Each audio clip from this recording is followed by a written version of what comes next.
In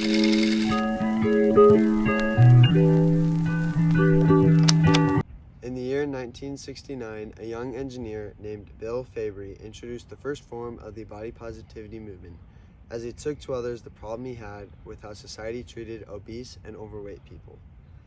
The latest version of this movement was started in 2012, when many challenged mainly feminine, unrealistic beauty standards. It ended up shifting towards the goal that all bodies are beautiful.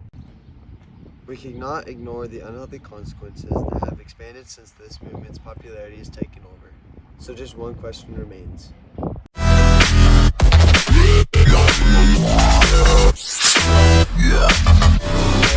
Although the body positivity movement has accomplished much, we feel that some aspects of it are not so positive.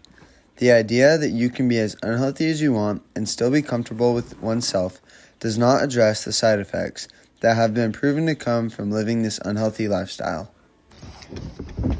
Did you know obesity leads to higher risks of heart disease, diabetes, cancer, high blood pressure, and more?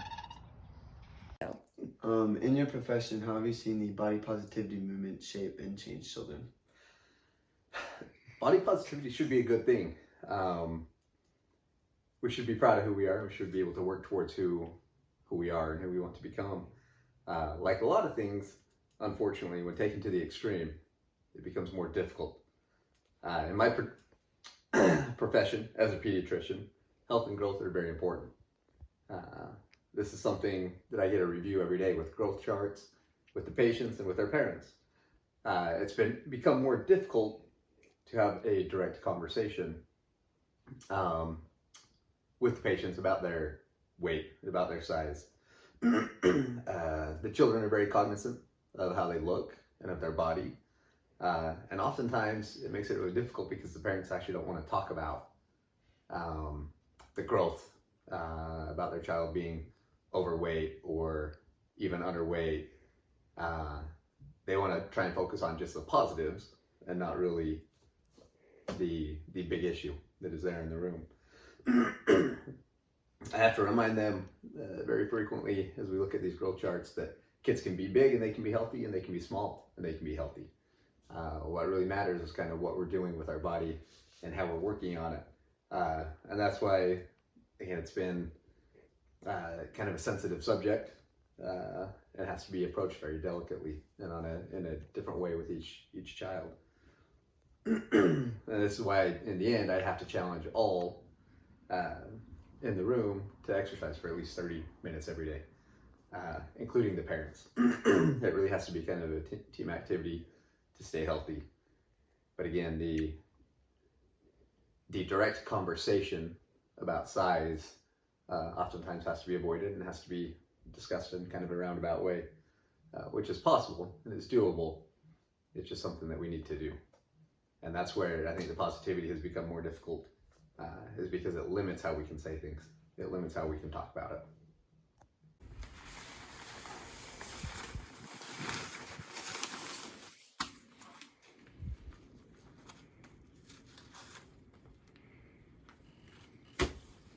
Obese people spend $1,400 more than the average person. But did you also know? 1 in every 5 kids aged 6 through 11 can be classified as obese. As a teacher with 20 plus years of experience, what are some things that you have seen students that maybe not everyone else can see? Well, I've been doing elementary for about 18 years. I taught junior high for a couple of years, and seeing the kids come in from 4th grade and doing athletics, seeing them out there at recess, the types of snacks that they bring out, from an early age, they get into these bad habits of thinking they need to eat a full breakfast just at a recess time when they should just be out there having fun. Well, they get into these routines and their body's growing. They haven't quite hit puberty yet, but after a couple years of continuing in that routine and going out on Saturdays after soccer games, baseball games, having pizza, ice cream, and so on, eventually it catches up to you. You may have genetics on your side, which plays a big role in it, but you have to account for those things. You need to continue with changing up your diet, eating healthy, having an exercise routine, and staying involved in some type of athletics, even if it's not organized, just for lifelong fitness. Otherwise, once your body stops growing and you continue bad eating habits from an early age, it can really backfire and cause some problems later on, and you could end up in a struggle of constantly trying to get weight off, failed diet after failed diet. And then you really don't get that chance, you don't get that do-over, that you do from an early age, where you have a chance to start off on the right foot and eating healthy. Everyone should feel good about themselves and the way you're built genetically, but you do need to get into a routine of eating healthy and regular exercise for longevity, living a long time and being healthy as you age.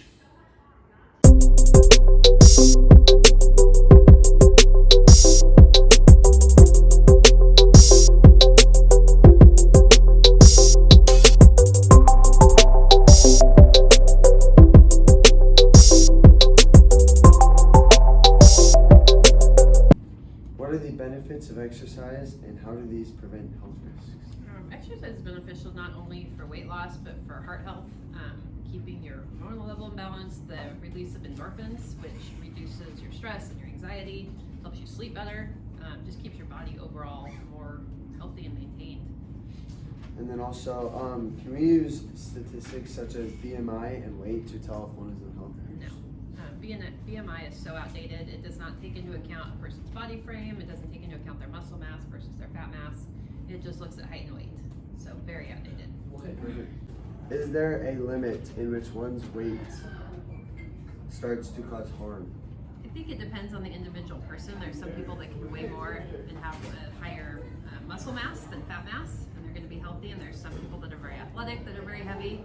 There's also people that are very skinny that are very unhealthy. So I think it depends on the individual's activity level, their diet, and their genetics. Genetics have a lot, big play in it. That was going to be a second question, but you pretty much answered it there. Sorry. No, it's perfect. The next question we have is what chemicals are released in excess when an individual is overweight, and how does that affect them? A lot of the hormones are changed. People that are obese have a tendency to slow down the growth hormone, which is needed for development, especially if it's a younger child. Insulin production is halted or lost, that insulin regulation, which makes people more at risk for diabetes. Leptin is also released in higher amounts in obese people.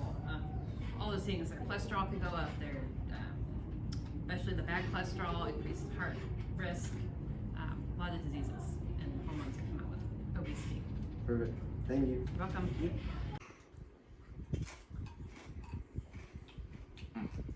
A study of 50,000 people found that obesity significantly increased the odds of developing depression. The body positivity movement has helped many increase and improve their thoughts about themselves and their bodies.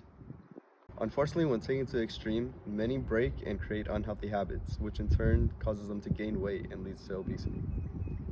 The body positivity movement's goal is to reassure oneself of their own body, but when they lose control of themselves, it increases their chances of developing depression. Altogether, the body positivity movement has a great goal in mind. Unfortunately, it has been misused and has created many unhealthy habits in people.